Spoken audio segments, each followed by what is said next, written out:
ગઈકાલે ઝડપાયેલા સરકારી અનાજના મુદ્દે ફૂડસર સીટના તાલુકા પંચાયત સદસ્ય સંજયભાઈ કંટારિયા દ્વારા જણાવવામાં આવ્યું હતું કે લોકો દ્વારા પોતાને માહિતી આપવામાં આવી હતી કે સરકારી અનાજ ભરેલો 3 વ્હીલ ટેમ્પો ફૂડસરથી મહાદેવપુરા તરફ જઈ રહ્યો છે, જેના આધારે તેમણે તપાસ કરતા તે સરકારી અનાજનો જથ્થો ઝડપી પાડવામાં આવ્યો હતો.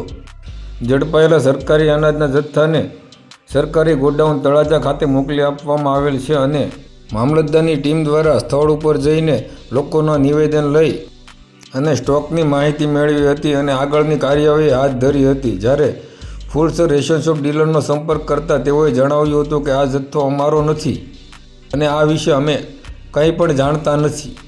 3 વ્હીલ ટેમ્પા ચાલક પણ આ જ સરકારી અનાજનો જથ્થો રોડ ઉપર ઠલવીને જ ભાગી ગયો હતો.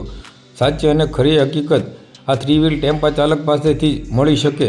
આ ટેમ્પા ચાલક પકડાય તો જથ્થો ક્યાંથી હતો અને ક્યાં જવાનો હતો એની ચોક્કસ માહિતી મળી શકે તેમ છે. ફૂલસરના દુકાનદાર ઉપેન્દ્ર કેશવભાઈ. સવારે જથ્થો પકડાણો હોય એ અમારો નથી. મારું નામ સંજયભાઈ કંટારિયા, તાલુકા પંચાયત સદસ્ય તળાજા. આજે શું બનાવ બન્યો? સવારના વહેલી સવાર લગભગ અંદાજિત 6 વાગે મને ગામના જાગૃત નાગરિકના એક બે ફોન આવ્યા કે આપણી રેશન શોપેથી જથ્થો અહીંથી બારોબાર જતો હોય ટેમ્પામાં, જેની જાણકારી મને થતાં એટલે મેં કીધું ભાઈ એનું લોકેશન લ્યો, કઈ બાજુ જાય છે. અને મેં ગાડીનો પીછો કરતા એ ટેમ્પાનો અને માદેપરા રોડ ઉપર વળાંકમાં મેં પકડી લીધેલો અને ત્યારબાદ એને ટેમ્પોમાં મને કે મારે જવું છે દાળિયા ભરવા એમ કરી અને એના રસ્તા ઉપર ઠલવી ટેમ્પા જતે રહેલો છે અને એના નંબર છે, ડ્રાઈવરનું નામ છે એ ગામના જાગૃત નાગરિકો બધા લગભગ 30 થી 40 જણા ત્યાં હાજર હતા.